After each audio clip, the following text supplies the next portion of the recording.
déjà, je l'avais dit la dernière fois, mais c'est très étrange quand on sort de Pierrot le Fou qu'on tombe sur ce film.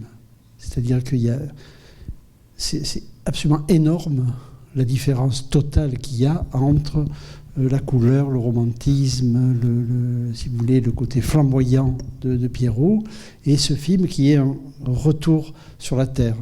Vraiment retour sur la Terre, et la Terre la plus austère, si j'ose dire, puisque le film est tourné à Paris, en plein hiver, il fait froid, entre deux tours des élections. Puisque c'était les élections, c'était De Gaulle et Mitterrand. Et c'est De Gaulle qui a gagné. Dans le film, on ne le sait pas encore. C'était la deuxième fois comme ça. Donc Godard... Alors, ce film, c'est bizarre, parce que là, quand on le voit, on a l'impression que c'est fait en fonction de la situation strictement actuelle, et c'est pas vrai. C'est-à-dire que c'est le film sur lequel Godard a le plus travaillé et le plus hésité dans les années 60. D'habitude, dès qu'il a l'argent, il fonce. Et là, il a mis 15 mois, à partir du moment où il a le projet, pour arriver à le tourner. Et Pierrot le Fou est au milieu, si j'ose dire. C'est-à-dire que ce film, Godard commence à y penser et à chercher le financement, etc., avant Pierrot le Fou. Donc ça veut dire que quand il tourne Pierrot le Fou, il a quand même déjà ce film-là dans la tête. Alors j'avais dit la dernière fois que Pierrot le Fou, c'était un film où il abandonne sa jeunesse. Enfin, en tout cas, il sait qu'il sort de sa jeunesse. Et dans ce film-là, vous allez voir, c'est la première fois où il va filmer des gens plus jeunes que lui. Jusque-là, si on regarde les films de Godard, c'est synchrone avec son âge. Il filme des gens de son âge à peu près, jusque dans Pierrot.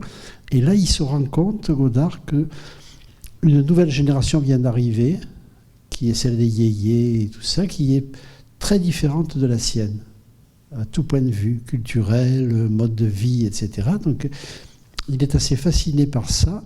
Et il les rencontre, l'histoire est très étrange, il les rencontre, les Cahiers du cinéma avaient été rachetés par Philippe Aki, et Philippe Aki, c'était l'éditeur des revues yéyé. Et du coup, quand Godard allait dans les bureaux de Philippe Aki, il rencontrait les chanteurs et les chanteuses qu'on voit là, si vous voulez. Et du coup, il s'est dit, qu'est-ce que c'est ces êtres bizarres ? Et ça lui donne l'idée donc de faire ce film. C'est la première fois, si vous voulez, où Godard filme une génération dont il se sent extérieur. Alors, il ruse un peu, c'est que il a un agent secret, si je veux dire, c'est Jean-Pierre Léaud. Parce que Jean-Pierre Léaud, à la fois, il est pas très loin de la génération yéyé, il est un petit peu plus vieux, mais pas tant que ça, mais intellectuellement, culturellement, il est avec Godard, si vous voulez. C'est comme si Godard envoyait dans son film, pour approcher cette nouvelle jeunesse, quelqu'un qui est un agent double. Agent double, puisqu'en plus, évidemment, Léaud vient de Truffaut. Et donc, il a, lui, ce que les jeunes de cette époque-là n'ont plus. C'est-à-dire la culture des jeunes qu'on va voir n'a plus rien à voir avec celle même de Jean-Pierre Léaud, qui pourtant, est, si vous voulez, n'est pas très vieux par rapport à eux. Donc, Godard rattrape ça. Godard rattrape le moment où il y a une bascule entre sa génération et une nouvelle génération qui va dominer toute la musique, si vous voulez, toute la culture populaire. C'est eux maintenant, c'est plus les gens que Godard aimait ou connaissait. Donc c'est pour ça que dans ce film, vous allez voir, c'est très étrange, mais Godard a une espèce de recul ou un regard comme ça, un tout petit peu d'anthropologue. Enfin, c'est-à-dire, il regarde cette nouvelle génération en se disant qu'est-ce que c'est ? Qu'est-ce qu'ils ont dans la tête ? Qu'est-ce que c'est ? Truffaut le lui a beaucoup reproché, puisque Truffaut a été très fâché que Godard lui prenne Léaud. Parce que quand Godard embauche Léaud, il dit à la presse je fais un épisode de plus d'Antoine Doinel. Donc évidemment, Truffaut l'avait mauvaise, puisque Doinel c'était lui, enfin, je veux dire, c'était son personnage. Et il dit voilà, je vais mettre Antoine Doinel dans un truc à moi qui s'appelle Masculin Féminin. Il y a la célèbre lettre absolument horrible très méchante de Truffaut contre Godard, et il lui dit ton film est bien, mais tu as fait du mal à Léo. Enfin, je vois que Léo n'est pas heureux dans ton film, il lui dit. C'est-à-dire comme si de la pure jalousie, si vous voulez, de cinéaste par rapport à un acteur. Parce que Truffaut a l'impression qu'il a créé Léo et Douanel en même temps. Donc évidemment, ça le fait un peu bondir quand Godard dit « Je fais un épisode de plus de la vie d'Antoine Douanel ». Donc voilà, il y a ça. Alors c'est un film... Godard, dans les années 60, il a été le plus fort sur capter les choses ordinaires. Capter qu'est-ce que c'est qu'un endroit où on va laver son linge dans la rue, qu'est-ce que c'est que les cafés parisiens, qu'est-ce que c'est, si vous voulez, et le métro. Godard aimait filmer les choses ordinaires de la vie quotidienne, et il avait des antennes incroyables pour attraper ce qui était strictement actuel. Et là, la chanson. Vous allez voir la façon dont il filme les yéyés. Alors les yéyés, il ne faut pas non plus faire de... Si vous voulez, à l'époque, ils étaient inconnus, hein, à peu près. Je veux dire qu'on dit, il avait Chantal Goya. Chantal Goya était à peine connue. Elle était comme 15 autres chanteurs et chanteuses qui commençaient à émerger, si vous voulez. C'est-à-dire que, et là aussi, Godard a toujours été très fort, c'est-à-dire que sur la musique, par exemple, il voit qui se distingue. C'est pas par hasard si chaque fois que Godard a filmé des musiciens, il s'est jamais trompé sur le choix, si vous voulez, de ces musiciens. Donc là, il y a cet aspect-là.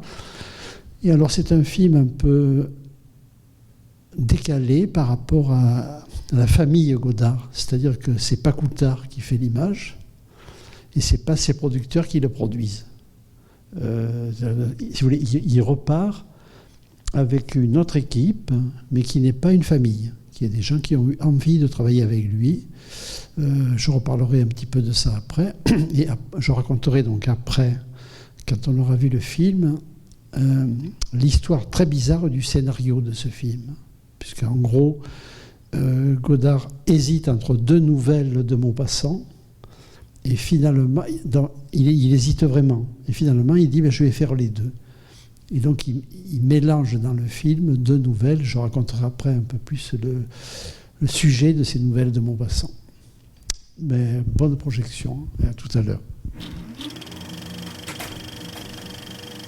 Tout ça pourrait être un film sans scénario, si on le prend au premier degré comme ça. Or, en fait, il y a deux vrais scénarios derrière, hein, qui ont été entièrement, évidemment, transformés par Godard. Et deux fois, c'est des nouvelles de Maupassant. Donc, la première nouvelle de Maupassant, ça s'appelle Le Cygne. Et Godard l'avait déjà filmé. C'est le premier film de Godard. C'est-à-dire Godard, après avoir fait son film sur le barrage en Suisse, il a fait un court-métrage en 16 mm, comme ça, mais même plus personne ne s'en rappelait parce que personne ne l'avait vu. C'est-à-dire, c'était un film, La Nouvelle Vague, avant de faire des films, il faisait des petits films en 16 pour se former, si vous voulez, enfin pour s'entraîner. C'est-à-dire, c'était pas des films qui sortaient en salle nulle part. Donc, il existe maintenant, en fait, on peut le voir, ce film, dans des DVD. Donc, c'était le premier tournage de Godard, et ça racontait l'histoire du Cygne. Donc, l'histoire du Cygne, c'est une bourgeoise qui est donc, son appartement donne sur la rue, et elle voit une prostituée qui fait des signes aux hommes, et les hommes montent chez elle. Et donc, pour s'amuser, elle le fait pareil, elle fait signe à un homme, et l'homme monte chez elle. Et une fois que l'homme est là, il refuse de partir. Et elle a très peur parce que son mari doit revenir, et donc elle couche avec lui pour se débarrasser de l'homme. Donc cette histoire, c'est la première histoire que Godard a racontée, disons, dans sa carrière. Et il y avait déjà tout le sujet de la prostitution. Donc au départ, il part de ça. Et le producteur, Anatole Dauman, était très content. Anatole Dauman, bon, je situe un peu qui c'est. Anatole Dauman, c'était le producteur des cinéastes de la rive gauche, c'est-à-dire René, Varda, etc. C'était, si vous voulez, c'était le producteur des cinéastes intellectuels et littéraires. Et il n'avait jamais fait aucun film avec la Nouvelle Vague. Et il a très envie de se payer un Godard. Et donc il propose à Godard voilà, il lui dit qu'est-ce que tu veux faire comme film? Et Godard, qui ne sait pas trop quoi dire, dit je veux faire l'histoire de Maupassant. Ça l'intéresse beaucoup, le producteur, parce qu'il dit on pourrait faire un film qui serait un peu inspiré du Marquis de Sade. Il attend, si vous voulez, un film un peu littéraire sur la prostitution. Et il offre à Godard un livre de Sade. À l'époque, le livre de Sade était interdit à la vente. Donc ils lui disent, pour t'inspirer, fais ça. Donc Godard, il reste une phrase de Sade dans le film où il dit Français, encore un effort pour être républicain, mais c'est tout. C'est-à-dire Sade va totalement disparaître de ça. Alors, il y a d'abord cette nouvelle. Puis Godard en trouve une autre de nouvelle qui raconte l'histoire d'un jeune homme de la bourgeoisie, enfin quelqu'un qui est cultivé et qui tombe amoureux d'une fille qui est le contraire, qui est homosexuelle. Et donc il y a un fossé entre eux, c'est-à-dire lui, il est d'une autre classe sociale, il est d'une autre culture, et il tombe très très amoureux de cette fille. Et un jour, donc c'est intéressant par rapport à la fin, un jour ils vont se promener au bord de, je sais pas où, enfin en banlieue, au bord de la rivière, et il tombe sur elle en pleine action sexuelle avec deux de ses copines. Et il se suicide. Donc c'est intéressant puisque le suicide va rester, mais sous une forme indécidable. C'est-à-dire qu'on ne saura jamais dans le film de Godard s'il s'est suicidé ou s'il est tombé accidentellement. Elle dit c'est impossible qu'il soit suicidé. Pour elle, il n'y a pas de doute que c'est en faisant les photos, il a trop reculé, il est tombé. En tout cas, Godard. Alors, je reviens à l'histoire des deux scénarios. À un moment, Godard dit il faut faire deux films. Un film qui serait fait de deux volets, qui seraient les deux histoires de Maupassant, mais qui n'auraient pas de lien entre elles. Ça serait comme un film à sketch avec deux histoires. Et le producteur dit, et si on demandait à Polanski de faire le deuxième? C'est-à-dire, un aurait été fait par Godard, l'autre par Polanski. Tout ça traîne un peu, parce que Godard, il ne sait pas vraiment ce qu'il veut. Enfin, il ne sait pas vraiment lequel des deux films il veut faire, etc. Et un jour, il a l'idée. Il dit, je vais faire les deux films en incluant un dans l'autre. Je ne vais pas mélanger les histoires. Et donc, l'histoire du cygne, c'est celle du film suédois qu'ils vont voir au cinéma. Et évidemment, le film suédois, ça amène Bergman. C'est-à-dire que c'est une parodie de Bergman et d'un film en particulier qui est Le Silence. Alors c'est intéressant parce que Le Silence raconte déjà cette histoire, c'est-à-dire une femme qui va chercher un homme dans la rue et qui l'amène dans l'hôtel où elle est la sœur nymphomane. Donc tout ça se tricote de façon très très bizarre. Alors le producteur, il dit oui. Il dit oui. D'ailleurs, ce producteur, il a toujours laissé faire à Godard tout ce qu'il voulait. Parce qu'après, ils ont fait ensemble deux ou trois choses que je sais d'elle. C'est-à-dire, il a une telle admiration de Godard qu'ils ne discutent jamais. Et là, il attend quand même 15 mois que Godard veuille bien faire le film. Comme toujours, Godard, au début, commence à tourner et puis dit « je ne suis pas en forme, je ne le fais pas ». Bref, ça traîne, mais il attend très très patiemment, Anatole Dauman, que Godard soit prêt à tourner. Alors, l'idée est très belle, c'est d'inclure dans le film des personnages qu'on est en train de voir un autre film, qui serait l'autre nouvelle de Maupassant. Et il règle, enfin c'est pas Godard, les rapports de Godard et de Bergman ont été très très forts. Enfin, rapport pas personnel, mais chaque fois que Godard voit un Bergman, il se dit, il est trop fort, il invente des choses. Godard, après, le film d'après, il dit, je vais faire mieux que lui. Il y a une rivalité artistique, si vous voulez, permanente entre les deux, même si au départ, le choc, c'est Monica. C'est-à-dire que pour Godard, Monica, c'est fondamental dans son œuvre. J'en ai déjà parlé à propos de Pierrot. Donc là, c'est un peu étrange. Il a quand même une très grande admiration pour Bergman, et il fait une scène un peu mimée, enfin un peu comme ça, un peu ironique, un peu, ce qui est bizarre. Ça ne reflète pas les sentiments réels que Godard a par rapport au film de Bergman. Alors, il est un peu gêné de faire ça, puisqu'il va tourner en Suède, il va tourner, et il prend l'homme qui joue dans ce film, c'est un vrai acteur de Bergman. C'est l'acteur de Jeux d'été, qui a vieilli depuis. Et la fille, c'est une... Godard ne la connaissait pas, c'est un mannequin star à ce moment-là dans son pays. Donc la fille, évidemment, elle est hyper contente de jouer dans un film de Godard.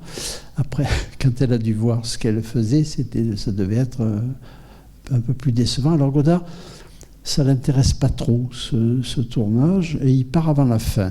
D'abord, il gèle, il fait un froid de chien la saison où ils vont tourner, et il laisse Willy Courant se débrouiller. Il lui dit, tu filmes ça, ça et ça, il fait des dessins et il part.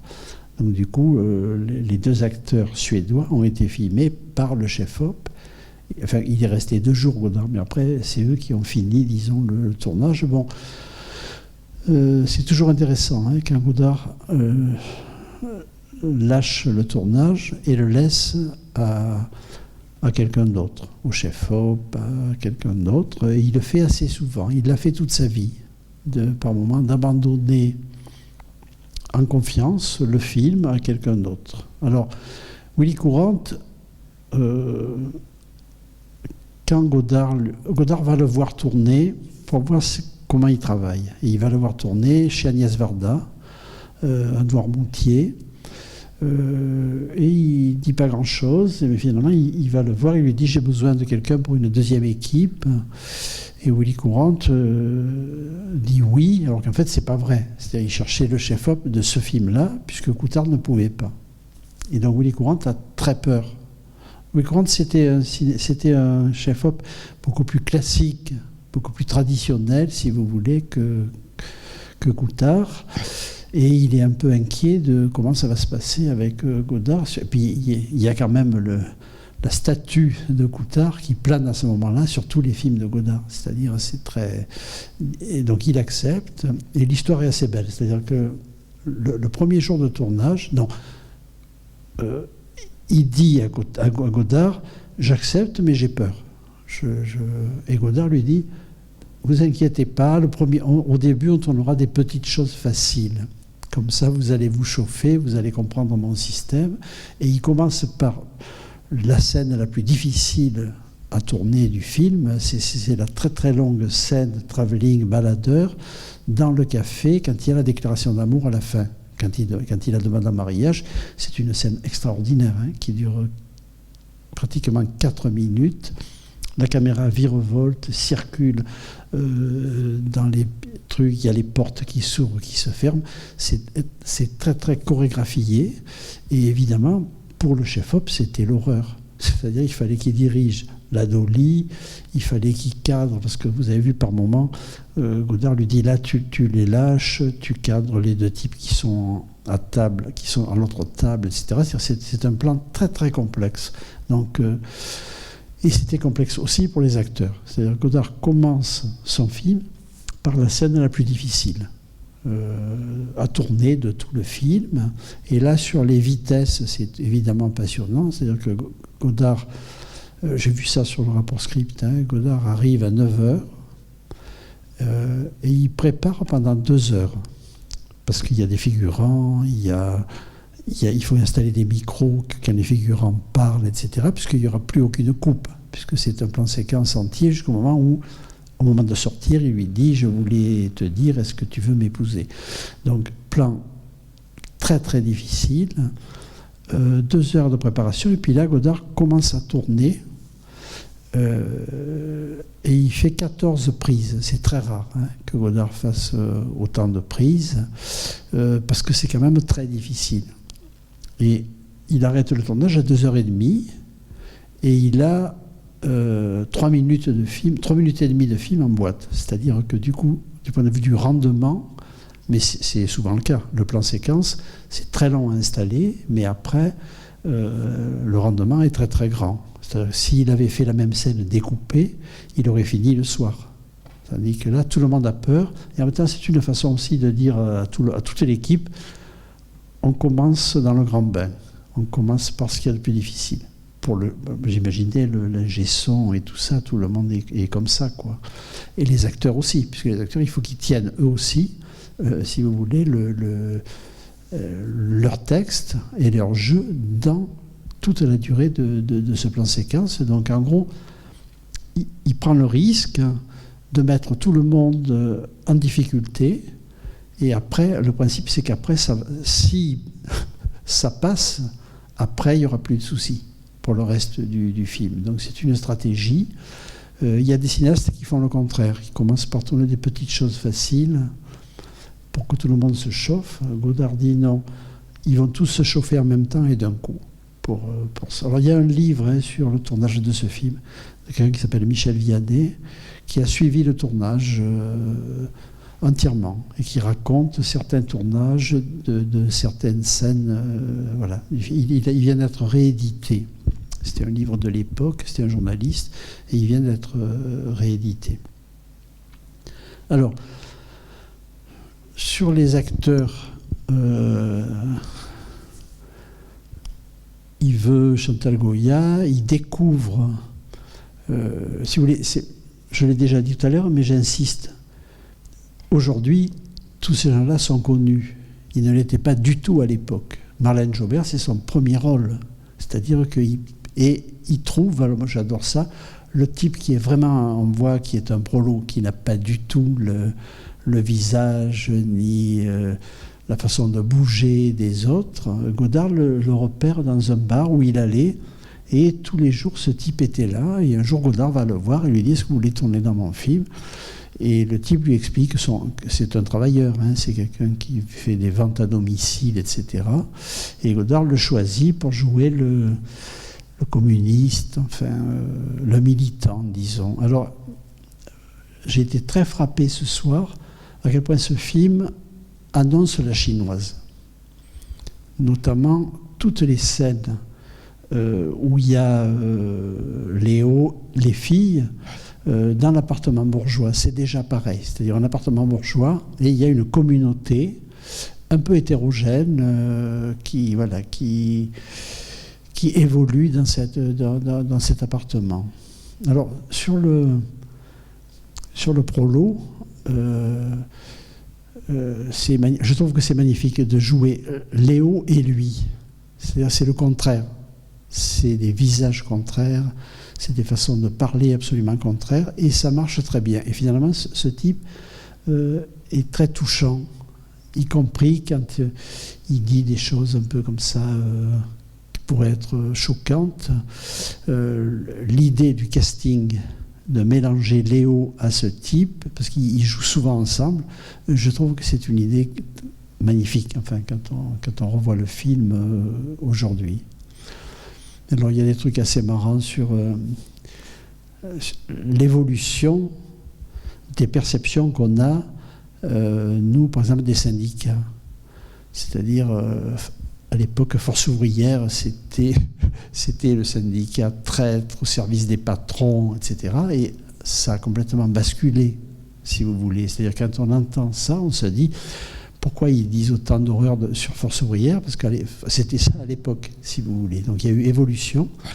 Du coup, ça permet de mesurer des choses comme ça, historiques, par rapport à ce qui se dit sur la politique, sur des choses comme ça. Donc c'est un film, enfin pour moi en tout cas, incroyable sur ce qui l'attrape d'une époque.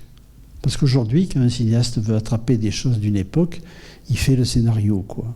C'est-à-dire, il dit, je vais raconter l'histoire d'un gilet jaune, etc. Là, c'était pas ça du tout. C'est-à-dire, l'époque, Godard l'attrape avec le cinéma. Il l'attrape entièrement avec le cinéma, avec les signes, avec le langage, etc. Il n'a pas besoin que ce soit son scénario qui raconte. C'est le film qui raconte. Son scénario n'a pas... Il n'y a pas grand-chose dans le scénario. Alors, je reviens sur le... Je circule un peu sur l'histoire des deux nouvelles de Maupassant. Il garde, Godard, dans le film, l'homosexualité des filles, mais c'est plus que discret. C'est-à-dire qu'il ne traite pas la relation homosexuelle, elle est esquissée, comme ça. Il y a la scène où elles sont derrière les dépolis dans la douche, mais après tout, ces deux filles qui se douchent, je veux dire, c'est pas non plus un truc comme ça qui serait explicite. Et il y a des petits gestes, quand Léo ferme les yeux, elle caresse le visage, c'est-à-dire ça reste extrêmement discret. Et il y a un peu un jeu avec ça au cinéma. Là, il y a la rivalité entre le garçon et entre Léo et la fille qui est amoureuse de Chantal Goya sur l'histoire du changement de place dans le truc. Mais tout ça reste assez enfantin. Enfin, il n'y a rien de sexuel. On a plutôt l'impression que c'est une histoire de vague désir amoureux et c'est tout. Surtout que dans le film, si vous voulez, il y a un très grand clivage il y a un écart, disons, entre ce qui se dit et ce qui se fait. C'est-à-dire que peut-être qu'effectivement la fille est vierge quand Léo lui dit est-ce que tu as déjà couché avec un garçon, elle rit de façon gênée. C'est-à-dire, on a l'impression qu'il y a un très grand décalage entre la réalité de leur vie et puis l'espèce de crudité du langage, qui est d'ailleurs, je pense, un peu forcé par Godard. Je ne pense pas qu'à l'époque les gens parlaient comme ça, enfin, de sexualité. C'est un truc un peu... Voilà, il y va un peu plus fort que ce qui devait se dire, je pense, dans des situations comme ça, dans la réalité. Alors, le centre du film, c'est Jean-Pierre Léaud. En le revoyant, c'est évident qu'il, dans ce film, est absolument génial. Il est génial de bout en bout, quoi. Parce que le personnage de Léaud, c'est le contraire des yéyés. Enfin, de ce qu'il y a dans la tête des yéyés.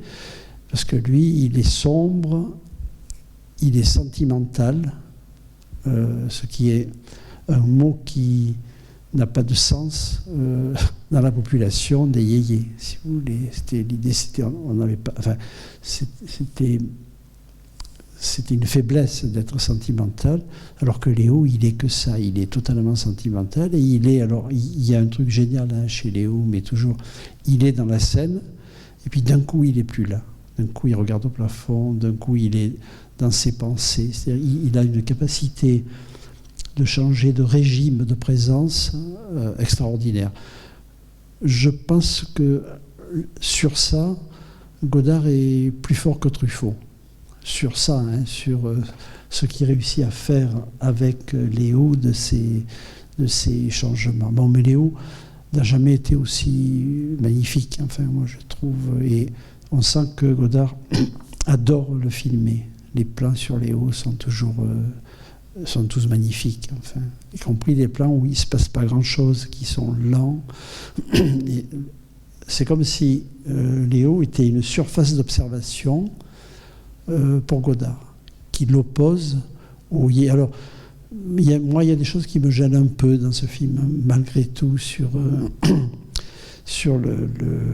les enfants de Marx et de Coca-Cola.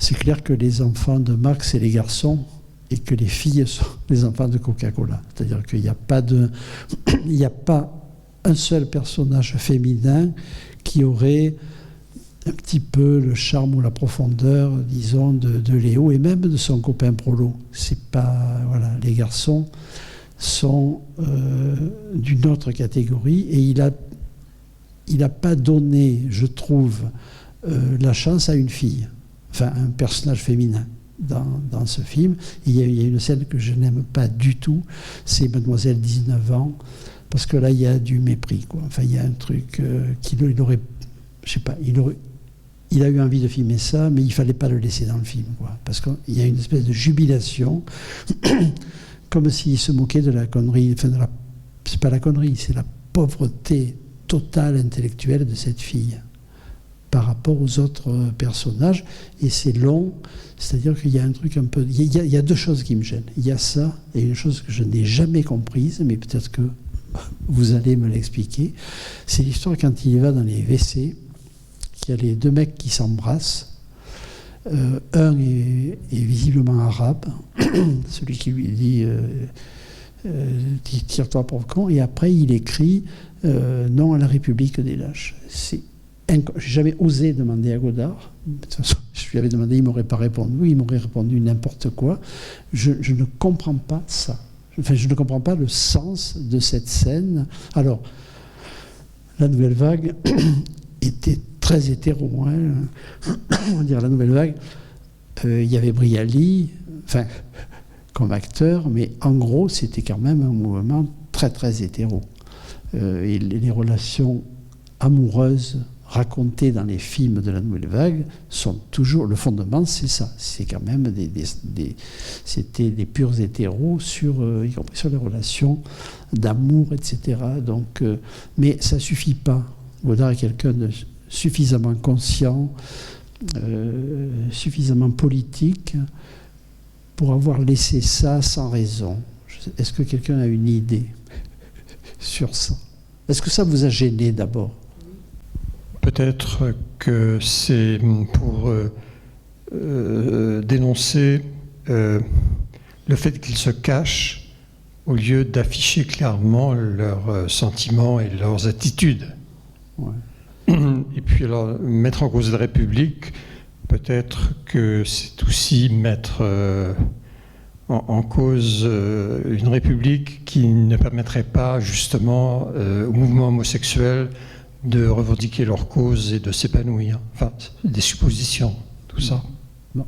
Votre explication est très généreuse, mais voilà, parce que la façon dont c'est filmé, si vous voulez, on n'a pas l'impression que c'est une revendication de la liberté des homosexuels. Et en plus, en 1965, des homosexuels ne pouvaient pas se tenir par la main dans la rue. Je veux dire, il ne faut pas oublier non plus quelle était la situation idéologique de l'époque par rapport à ça, quoi. Donc, voilà. Et en fait, c'est la version masculine, mais très âpre, de l'homosexualité des filles, qui, elle, est au contraire très poétique et très légère. Enfin, il y a un truc comme ça Enfin, bon, je ne sais pas. Moi, même ce soir, en connaissant le film par cœur, chaque fois, ça me gêne, ce moment-là, quoi. Et Mademoiselle 19 ans aussi.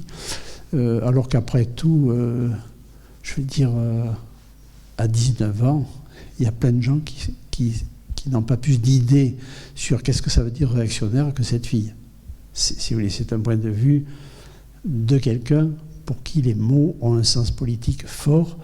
C'est pas évident. Je suis sûr qu'aujourd'hui, il y a plein de lycéens ou de lycéennes, si on leur dit qu'est-ce que c'est réactionnaire, ils répondent comme elle. C'est pas... Enfin, en tout cas, voilà, mais je trouve que ce qui me gêne, c'est l'insistance du plan et la durée du plan, comme s'il y avait une jubilation de Godard de dire regardez ce qu'elle est conne, quoi. Enfin, regardez ce qu'elle est pauvre dans sa tête.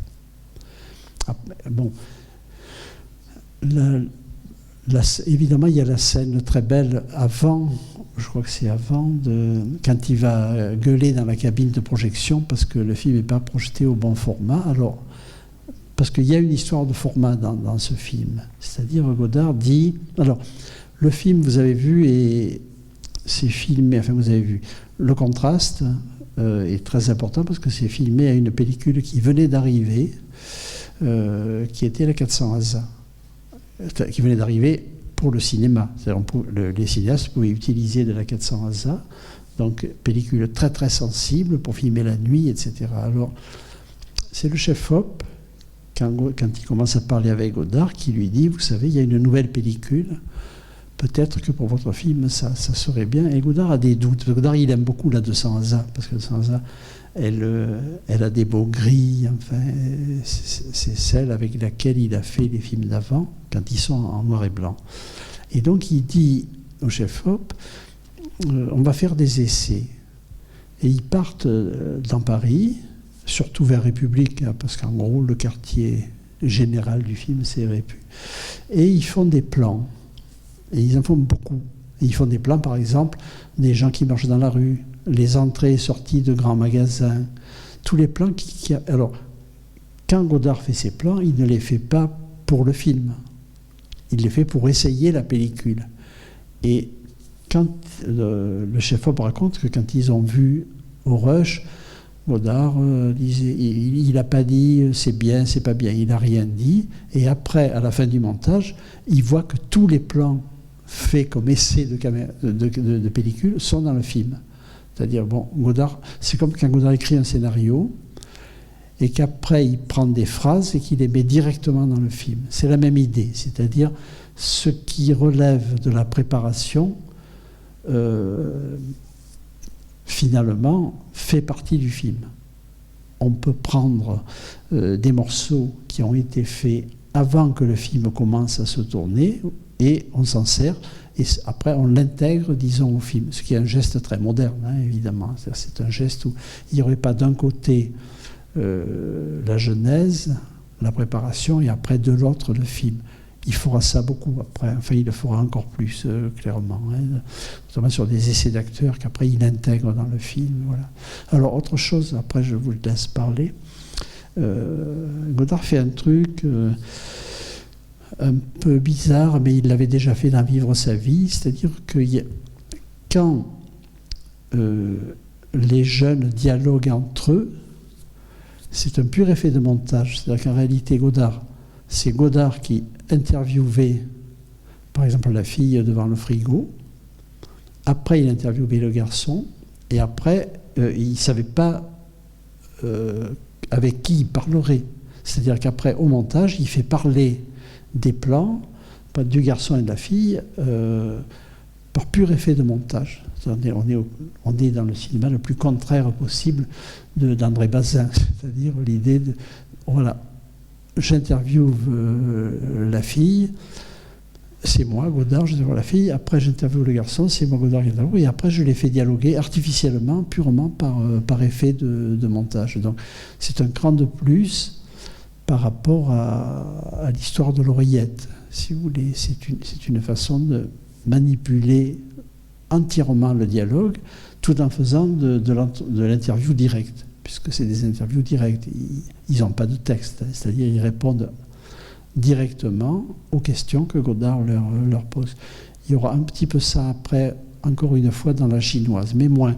Là, c'est le film où la manipulation est la plus grande par rapport à cette question de comment on constitue un dialogue à partir de morceaux qui n'ont pas été dits par rapport au partenaire qui sera après dans la séquence.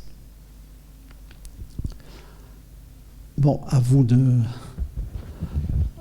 de poser des questions ou de dire des choses sur le film. Bon, en tout cas, on mesure une fois de plus à quel point, aujourd'hui, un film comme ça est absolument impensable. C'est-à-dire impensable en termes de production, impensable en termes de diffusion. Déjà, dès le début, le plan très très long sur Léo, si vous voulez, c'était quand même... du point de vue de la structure du cinéma, du spectacle, de la distribution, une époque qui n'a plus rien à voir avec la nôtre. Aujourd'hui, quelqu'un qui voudrait faire un film qui dirait je vais faire comme Godard a fait, mais au lieu de le faire en 65, je le fais en 2022.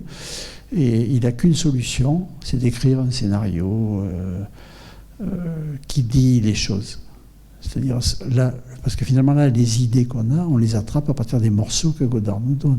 Il n'y a pas de dialogue, il n'y a pas de thèse. Si vous voulez, aujourd'hui, tout est devenu utilitaire. Même les bons films, et quand je dis ça, c'est pas par... si vous voulez, mais même le film, là, par exemple, sur le gilet jaune et le...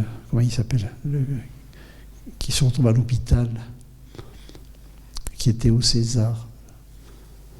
Vous ne voyez pas ça, personne ne... En tout cas, aujourd'hui, tout passe obligatoirement par le scénario.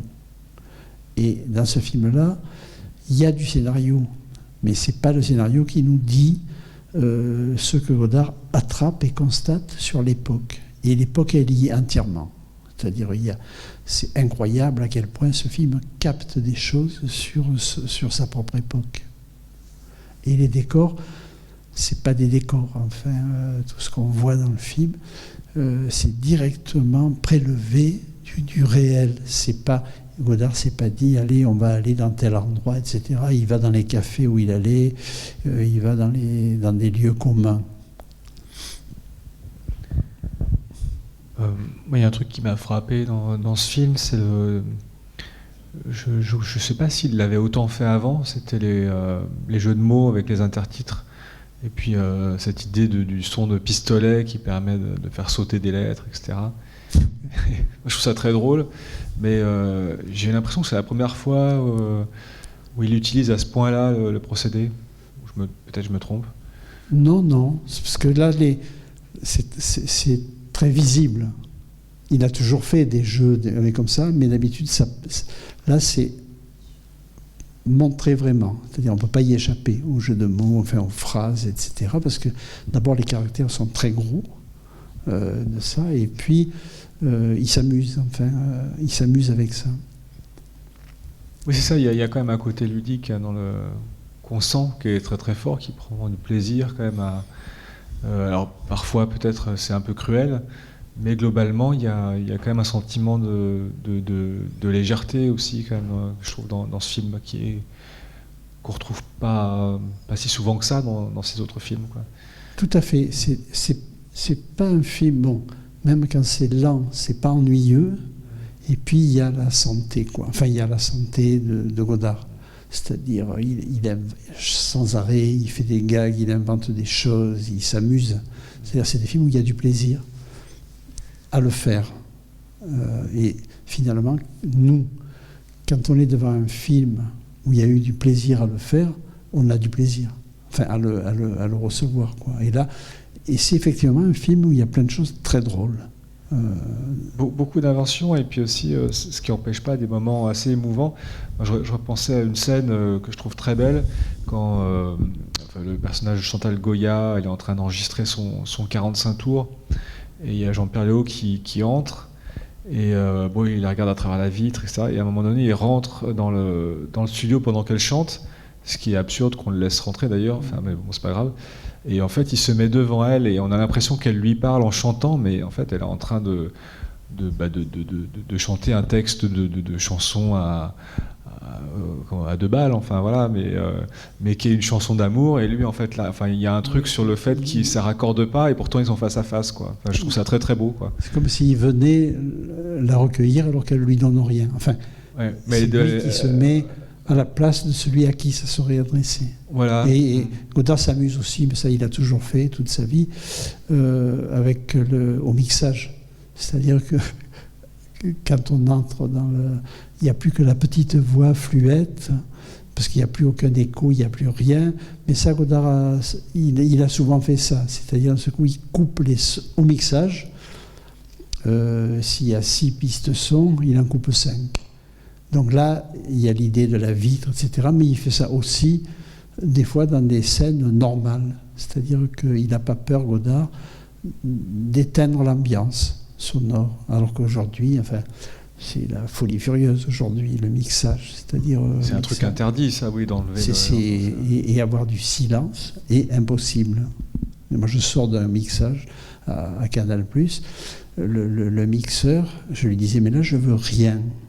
Je veux du silence. Et il me disait, j'ai pas le droit.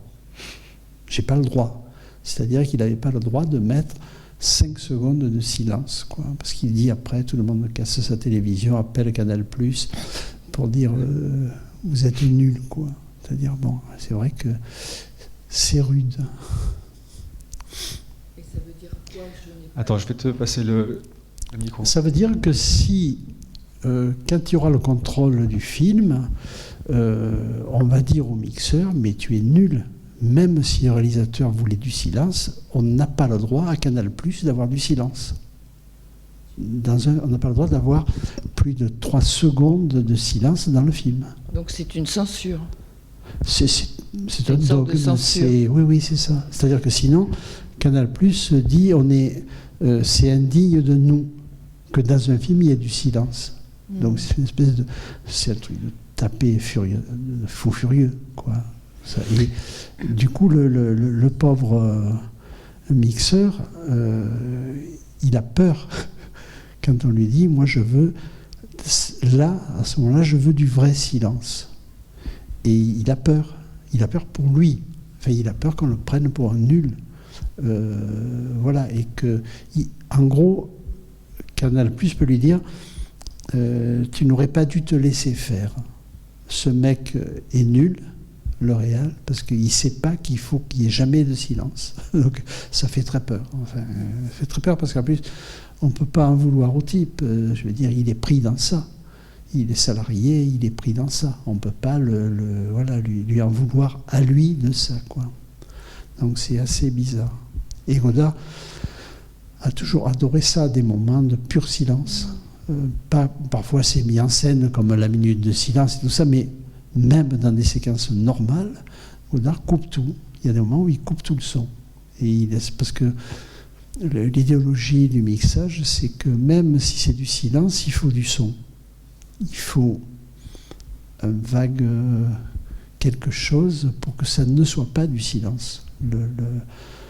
L'inacceptable, c'est le silence. Donc là, lui, il y va, Godard, il y va fort là, lui, avec ça. Mais bon, c'était une autre époque, il n'y avait pas Canal+. Mais je voudrais revenir à la scène de Mademoiselle 19 ans. Ce qui est un peu étonnant dans cette scène, c'est qu'on a l'impression qu'il a fait référence à Chronique d'un été de Jean Rouch et Edgar Morin, et où dans Chronique d'un été, effectivement, ils interviewent en tant que sociologues des personnes, pas que des jeunes filles, et où effectivement on ressent ce que vivent les personnes de cette époque, que ce soit des hommes ou des femmes. Tandis que là, effectivement, Godard, on a l'impression qu'il reprend un peu, on sent que c'est un film où il fait un peu de sociologie, hein, à la Godard, et que, comment dire, il a un côté moqueur, parce qu'il fait vraiment passer les jeunes filles un peu pour des nunuches, et pas que elles d'ailleurs, je trouve. Mais en même temps, ce qui était compliqué à cette époque, cette génération, c'est les années 65, je crois, hein, c'est qu'il y avait quand même les prémices de cette espèce de libération de la femme et de la jeune fille, mais c'était encore très timide et très compliqué, et où les nouveaux rapports entre les garçons et les filles... C'était pas encore... oui. Voilà, ça se cherchait. Ça se cherchait, tout à Donc fait. les filles paraissaient un peu nunuches, mais en même temps, elles avaient envie de se dégager. Et alors du coup, politiquement, Godard le montre très bien, ça. Et je ne sais pas si finalement il se moque. Quand même, il montre bien qu'il y avait une timidité de la part des jeunes filles à vouloir être comme des mecs, quoi. Voilà. Oui, mais ça, quand c'est les autres filles dans le film, ça marche. Je veux dire, on n'a aucun... Ce qui me gêne dans Mademoiselle 19 ans, c'est qu'il la met en scène en majesté, encadrée par la fenêtre, et là, j'ai l'impression qu'il se moque un peu d'elle. Pas du tout les autres. Parce que les autres, par exemple, dans le dialogue, quand Léo lui dit « Mais comment tu fais pour te protéger de la grossesse, etc. » il y a de la vraie gêne, mais il n'y a aucun... Au contraire, il y a Godard a de la tendresse, enfin, quand elle parle de ça. Alors le film, bon, j'ai oublié de le dire, mais a été interdit au moins de 18 ans à cause de la scène finale, parce qu'il était strictement interdit de parler d'avortement dans un film en 65. Ça veut dire que... Parce qu'il n'y a rien d'autre. Je veux dire, ce film aurait pu être interdit au moins de 16 ans, ou même pas interdit. Mais la scène finale, ça a été immédiat. C'est-à-dire, il est hors de question que des jeunes filles ou des jeunes garçons de moins de 18 ans entendent parler de la possibilité de s'avorter. Quand même, là aussi, assez violent. Et d'ailleurs, à propos des oreillettes, je ne sais pas si vous l'avez remarqué, mais à un moment, Catherine, dans ses cheveux et dans son oreille, on aperçoit... C'est volontaire ou bien c'est... Au montage, il n'a pas vu qu'on apercevait... Vous savez, Catherine, c'est... Celle qui mange la pomme. Oui. Non, il n'a pas fait exprès, mais il a gardé, je veux dire. Oui. De même qu'il y a une histoire assez drôle sur le tournage, c'est quand Léo écrit De Gaulle, il se trompe. Oui. Et donc, évidemment, ça a été refait 5 fois. C'est-à-dire repeigné en blanc pour enlever l'erreur, et il a gardé, évidemment, la prise fautive. Il a gardé l'erreur alors qu'il en avait 4 de bonnes. Puisque vous imaginez les pauvres assistants qui repeignaient chaque fois le mur en entier pour que Léo puisse recommencer à écrire, taguer sa phrase. Et ce qui est intéressant, effectivement aussi, c'est que on est, par rapport au film qu'on fait aujourd'hui, comme vous disiez à propos des Gilets jaunes, je ne sais pas si je l'ai vu ce film, mais je n'arrive pas à retrouver lequel c'est, parce qu'il y a déjà quelques-uns de faits. C'est qu'on est dans une fiction documentaire, c'est-à-dire que on est vraiment, comment dire, il n'y a pas forcément besoin d'un grand scénario pour être plongé dans toute une époque. Et c'est vrai que chez Godard, c'est ce qui est génial. Parce qu'on peut penser que ce serait le propre du cinéma que chaque film attrape l'époque. C'est absolument faux. Ouais. Il y a beaucoup de films qui n'attrapent rien. Celui-là, il attrape tout, quoi. C'est-à-dire, là, ça, c'est le génie de Godard à l'époque. C'est-à-dire que le seul qui attrapait tout, année par année, et quand on voyait ces films, on savait où on en était, on savait vraiment où on en était. Aujourd'hui, ça s'est terminé. Aujourd'hui, on sait ce que le scénariste a pensé de l'époque. Pas tout à fait. C'est pas tout à fait la même chose. C'est pas le cinéma en soi qui attrape les choses. Et ce film-là, par rapport à ça, il est génial. Enfin, pour moi, c'est un film incroyablement exemplaire de comment un film, l'air de rien, attrape tellement de choses sur une époque, quoi, y compris sur... il s'amuse bien avec ça, mais il a des antennes, quoi. Godard, il a des antennes et il les a gardées longtemps. Maintenant, ces antennes, il peut moins s'en servir puisqu'il ne sort pas, mais... et en plus, le mystère absolu, à l'époque, les années 60, Godard, il était dans la vie. C'est-à-dire, il était même que dans la vie. Il n'avait même pas de maison, etc. Après, dans les années 80, quand il revient au cinéma, il est encore dans la vie, mais il est déjà un peu plus décalé. Et malgré tout, il y a ça. C'est-à-dire, dans Passion, il y a 1000 choses sur l'époque de Passion, y compris sur des films à sujet où normalement on n'attrape pas l'époque. C'est Je vous salue Marie. Or, il a toujours eu ça. Il a toujours eu des antennes spéciales pour capter les choses que les autres n'ont pas eues. Je veux dire, les autres Nouvelle Vague n'ont pas eu ça. Chabrol, c'était du scénario. Truffaut, c'était du scénario. Rivette, un peu plus. Rivette attrapait aussi des choses comme ça. Mais là, le cas le plus génial, c'est Godard, quoi.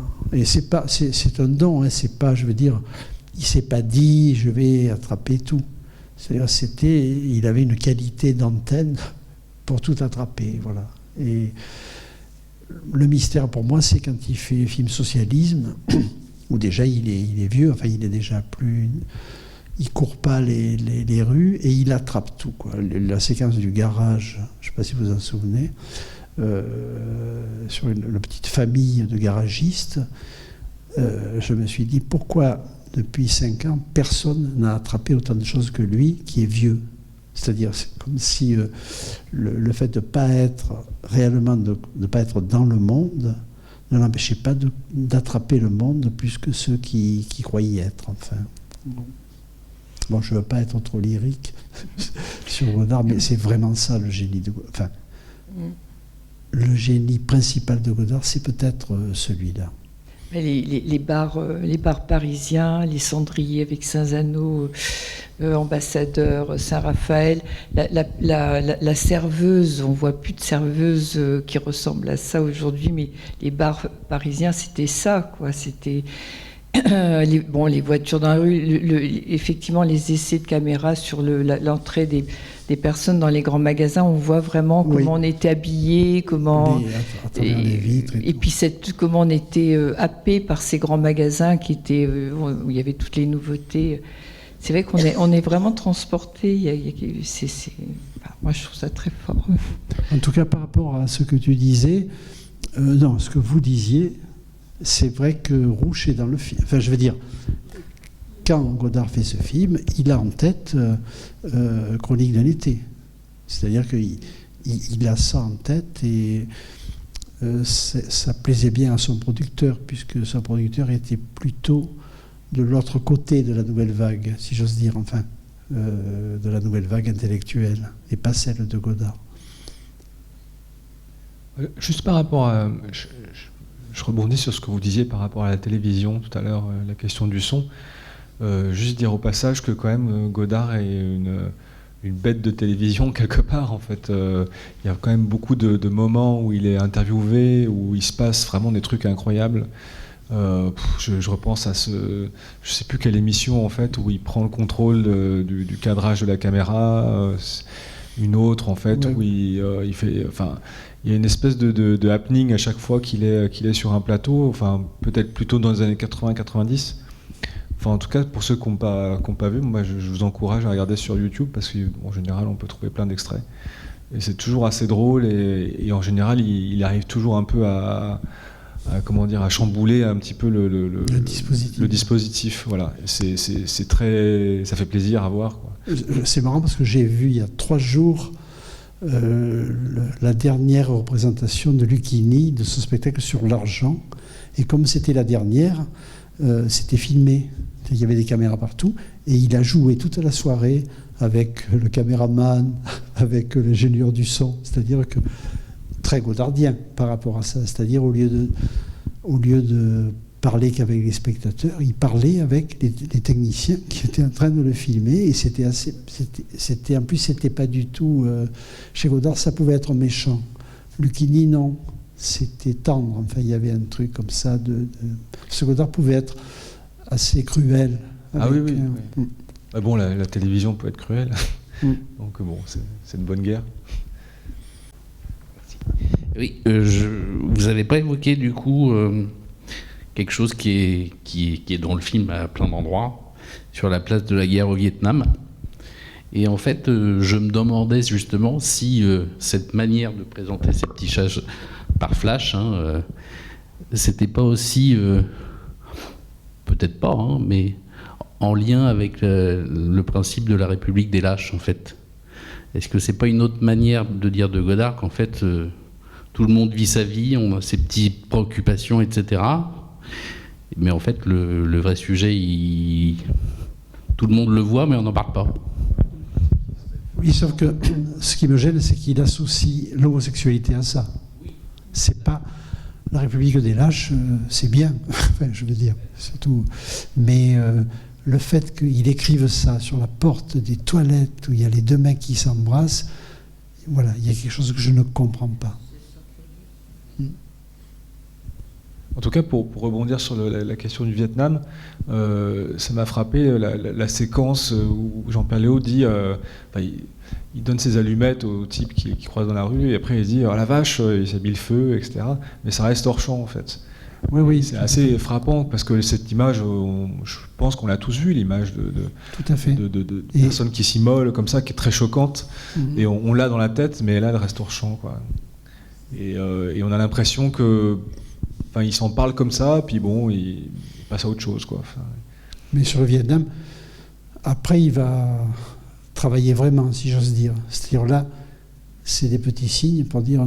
il y avait déjà ça dans Pierrot le Fou, hein, puisqu'il y avait déjà les Américains qui venaient dessiner les trucs, qui Belmondo disait, etc. Donc, c'est pour dire, je fais ce film à un moment où il y a ça, c'est pas mon sujet, mais j'ai pas le droit de pas au passage l'attraper, quoi. Et en plus avec le gag génial de la voiture diplomatique.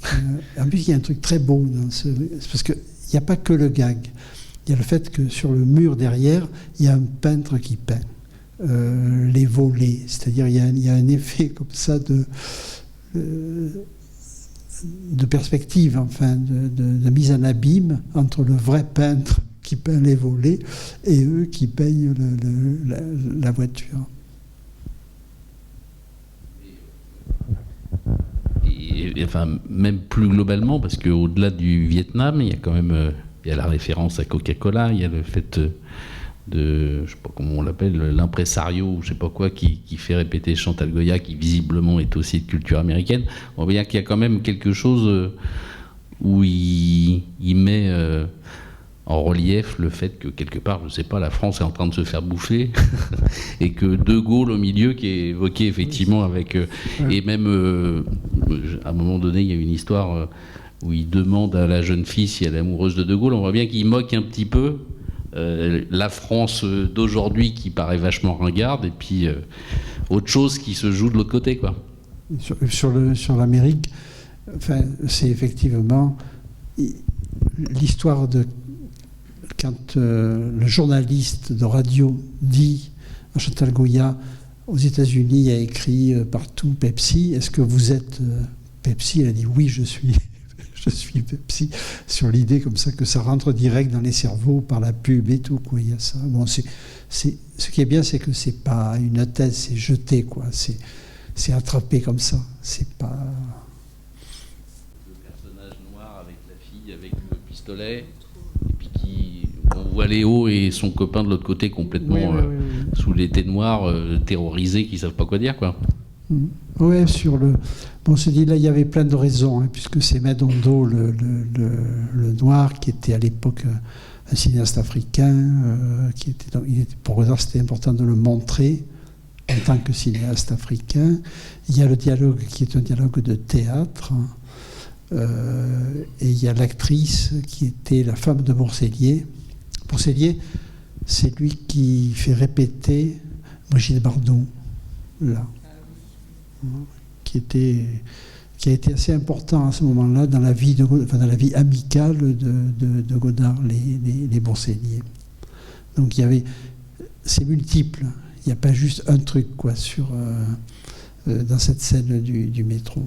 Mais la scène du métro est absolument magnifique. Enfin, moi, je trouve, quand Léo écarte, aujourd'hui tout ça est impossible, écarte un peu la portière quand il passe devant la chambre où il y a les filles.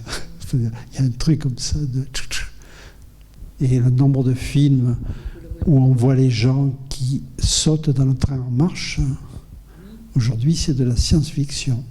Parce que dans énormément de films, le type était sur le quai, au dernier moment il changeait d'idée, il courait après le train qui avait démarré et ils ouvraient la porte et ils rentraient dans le train, quoi. Là c'est science-fiction. Ouais. Mais vous parliez d'un metteur en scène africain, c'est ça qui joue le rôle Oui, c'est Madondo. Comment il s'appelle? Madondo. Ondo. C'est un cinéaste africain de l'époque, enfin. Ah ouais. Alors sur l'histoire de Bardot, mais je crois que je vous l'avais déjà raconté, c'est que le producteur dit comment on va la payer, parce qu'elle vient jouer son rôle une après-midi. Et le producteur dit je pense qu'il faut lui donner 200 000 francs anciens. Et Godard dit non, je sais qu'elle aime beaucoup les roses baccarat, on va lui en acheter pour 20 000 francs. Et elle était contente. Je veux dire que le producteur, il pensait en termes de combien je la paye, et Godard, c'est comment je lui fais plaisir, puisqu'il la connaissait, donc c'est pas mal. Non, parce que c'est une passante. Puis tout le monde, à l'époque, c'était la star des stars, c'est-à-dire il n'y avait pas besoin d'écrire qu'il y avait Bardot. C'est une invitée.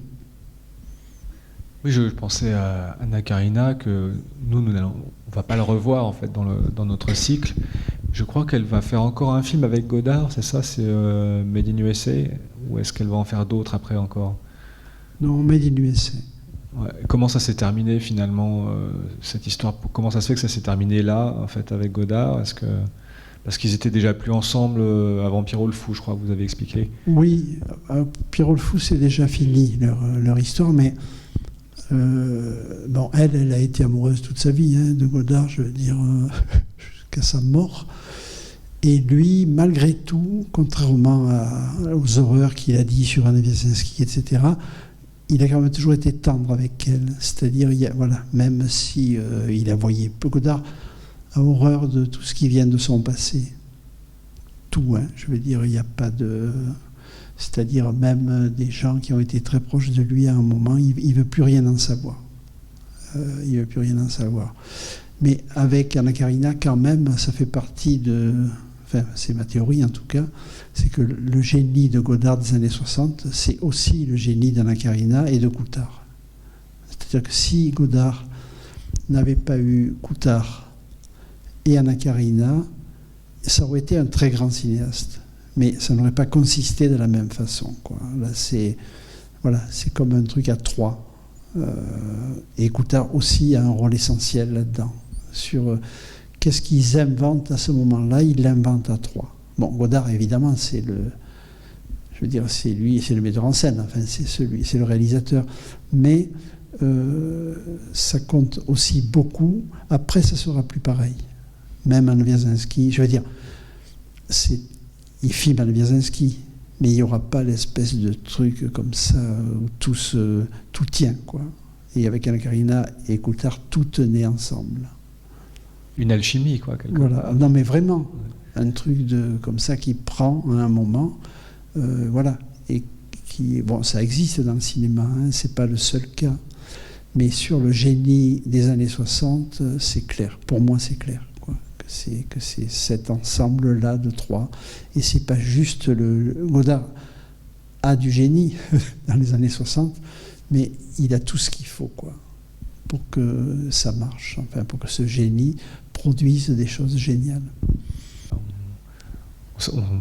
On s'arrête là, peut-être? On s'arrête là. Alors, juste annoncer que la prochaine séance, ça sera donc sur Week-end. Donc là, au niveau cruauté, enfin, on va avoir quand même des trucs assez sympas. Voilà, donc rendez-vous le mois prochain. Voilà, et on se rappellera de ce film en voyant Week-end, parce qu'il y a plein de choses. Merci beaucoup.